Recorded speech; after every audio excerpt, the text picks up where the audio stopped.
অধিকাংশ মসজিদে চেয়ারের সংখ্যা বেড়ে গেছে। সারিবদ্ধভাবে চেয়ার রাখা হয়, আর সে চেয়ারের মধ্যে বসে মানুষ নামাজ আদায় করে। ফরজ, সুন্নত, নফল সর্বপ্রকার নামাজ চেয়ারে বসে আদায় করে। এখন কি আমরা জানতে চাচ্ছি, চেয়ারে বসে নামাজ পড়লে নামাজ সহি হবে কিনা, এ ব্যাপারে শরীয়ত ইসলামের বিধান কি, আমরা সঠিকটা জানতে চাই। সুপ্রিয় দর্শক শ্রোতা, আসল কথা না বাড়িয়ে এই প্রশ্নের উত্তরটি আমরা সংক্ষিপ্তভাবে জেনে নেওয়ার চেষ্টা করি। আসসালামু আলাইকুম ওয়া রাহমাতুল্লাহ। ইন্নাল হামদুলিল্লাহি ওয়াহদা ওয়াসসালাতু ওয়াসসালামু আলা মান লা নাবিয়্যা বা'দা। সুপ্রিয় দর্শক শ্রোতা, দেশ ও দেশের বাহির থেকে যে যেখান থেকে আমার এই ভিডিওটি প্লে করেছেন, সকলকে জানাই আবিদিন ইসলামিক মিডিয়ার পক্ষ থেকে আন্তরিক মোবারকবাদ। সুপ্রিয় দর্শক শ্রোতা, অত্যন্ত গুরুত্বপূর্ণ ইম্পর্টেন্ট একটি প্রশ্ন উত্তর নিয়ে উপস্থিত হয়েছি, যেটি আমাদের অনেকেরই জানা জরুরি।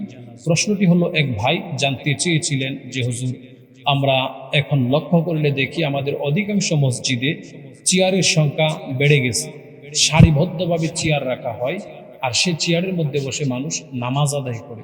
ফরজ, সুন্নত, নফল সর্বপ্রকার নামাজ চেয়ারে বসে আদায় করে। এখন কি আমরা জানতে চাচ্ছি, চেয়ারে বসে নামাজ পড়লে নামাজ সহি হবে কিনা, এ ব্যাপারে শরীয়ত ইসলামের বিধান কি, আমরা সঠিকটা জানতে চাই। সুপ্রিয় দর্শক শ্রোতা, আসল কথা না বাড়িয়ে এই প্রশ্নের উত্তরটি আমরা সংক্ষিপ্তভাবে জেনে নেওয়ার চেষ্টা করি ইনশাআল্লাহ। সুপ্রিয় দর্শক শ্রোতা, প্রথমে বলে নিচ্ছি, নামাজ হচ্ছে অত্যন্ত গুরুত্বপূর্ণ একটি ইবাদত। দেহের মধ্যে যেমন সবচেয়ে গুরুত্বপূর্ণ ইবাদত হলো মুখমণ্ডল অর্থাৎ মাথাটা, ঠিক তেমনই ভাবে ইবাদতের মধ্যে সবচেয়ে গুরুত্বপূর্ণ এক ইবাদতের নাম হলো সালাত, নামাজ। আল্লাহ রাসূল সাল্লাল্লাহু আলাইহি ওয়াসাল্লাম বলেন, ইন্না সালাতা তানহা আনিল ফাহশাই ওয়াল মুনকার। নিশ্চয়ই আল্লাহ তাআলা কোরআনে বর্ণনা করেছেন, নিশ্চয়ই বান্দার নামাজ তাকে গুনাহ থেকে, ফাহশা কাজ থেকে তাকে বিরত রাখবেন। কিন্তু আজকে দুঃখজনক হলেও কথা সত্য, আমরা নামাজ পড়ার পরেও, নামাজি হওয়ার পরেও কেন গুনাহ থেকে নিজেকে পবিত্র করতে পারতেছি না? গুনাহ থেকে কেন আমার নামাজ আমাকে বিরত রাখতে পারতেছে না? আমরা অনেকেই এই প্রশ্নটা করে থাকি। এর প্রথম নাম্বার কারণ হলো, নামাজি নামাজ পড়েও গুনাহ থেকে মুক্ত না হওয়া, বিরত না থাকার সবচেয়ে বড় কারণ হলো, হয়তো আমার নামাজের উজুর মধ্যে ত্রুটি বিচ্যুতি রয়েছেন, নয়তো আমার নামাজের রুকনের মধ্যে ত্রুটি বিচ্যুতি রয়েছেন। কোনো না কোনো কারণে আমার নামাজ সহি হচ্ছে না, বিদায় সে নামাজ আমাকে গুনাহ থেকে, অপকর্ম থেকে, নাফরমানি থেকে ফিরাতে পারতেছে না। কারণ আল্লাহ তাআলা তো নিজেই ঘোষণা করেছেন, ইন্না সালাতা তানহা আনিল ফাহশাই ওয়াল মুনকার। নিশ্চয়ই তোমার নামাজ তোমাকে গুনাহ থেকে, নাফরমানি থেকে হেফাজত করবে। কিন্তু দুঃখজনক হলেও কথা সত্য, আজকে আমার নামাজ আমাকে গুনাহ থেকে হেফাজত না করার সবচেয়ে বড় কারণ হলো, আমি আমার নামাজের সাথে যত্নবান হতে পারলাম না। কারণ আল্লাহ তাআলা নিজেই বলেছেন, যারা নামাজ সম্পর্কে যত্নবান হয়, যাদের নামাজে গুরুত্ব, ইতমিনান ভালো থাকে, তাদের নামাজ আমি আল্লাহর আরশ পর্যন্ত পৌঁছাই। আর যাদের নামাজে গুরুত্ব থাকে না, ইতমিনান ভালো থাকে না, তাদের নামাজ আমি আল্লাহর আরশ পর্যন্ত পৌঁছায় না। সুপ্রিয় দিনী ভাই ও বোনেরা, প্রথম আমাদেরকে যে বিষয়টা বোঝা দরকার, নামাজের গুরুত্ব এবং মহত্ব আমাদেরকে আগে জানতে হবে। নামাজ নিঃসন্দেহে অত্যন্ত দামি, বরকতময় একটি ইবাদত, যে ইবাদত আল্লাহ এবং বান্দার মাঝখানে মহাব্বত তৈরি করে দেয়, আল্লাহ এবং বান্দার সাথে গভীর সম্পর্ক। নবীজি আল্লাহ তাআলার পক্ষ থেকে উপহার, হাদিয়া, উপটোকন হিসাবে প্রথম নাম্বারই পেয়েছিলেন নামাজ, যে নামাজের মাধ্যমে উম্মতের নাজাত আল্লাহ তাআলা। সে নামাজ সম্পর্কে অবশ্যই আমাদের উদাসীন, গাফেল হলে চলবে না। তো সুপ্রিয় দর্শক শ্রোতা, অবশ্যই নামাজ যেহেতু দামি এক বরকতময় ইবাদত, সে বরকতময় ইবাদতের জন্য কিছু নিয়ম, কিছু আইন আল্লাহ তাআলার পক্ষ থেকে রয়েছেন। কারণ আমরা যখন খেয়াল করার বিষয় হলো, প্রথমেই হাত উত্তোলন করি নামাজের জন্য, তার মানে হলো কি, দুনিয়ার সিস্টেম, দুনিয়ার নিজাম হলো, দুনিয়ার অপরাধী যদি আইনি প্রক্রিয়ায় তার নিজের অপরাধকে সাব্যস্ত করতে চায়, প্রশাসনের কাছে স্যালেন্ডার করতে চায়, দুই হাত উত্তোলন করা লাগে। এটা আল্লাহ তাআলা শিখানো একটি পন্থা।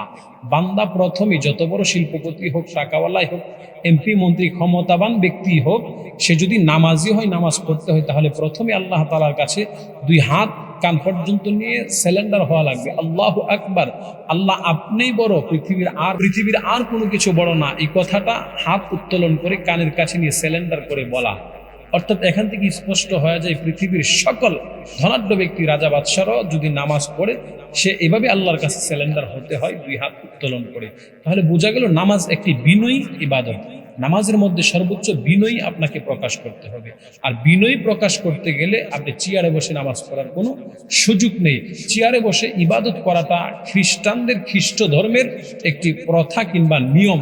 তারা তাদের প্রভু, তাদের খোদাকে চেয়ারে বসে তাদের মন্দিরে উপাসনালয়ে ওইভাবে রুজু হয়ে তারা ইবাদত করে। কিন্তু মুসলমানদের জন্য চেয়ারে বসা ইবাদত করা, চেয়ারে বসে নামাজ পড়া, এটা কখনো বৈধ জায়েজ হতে পারে না।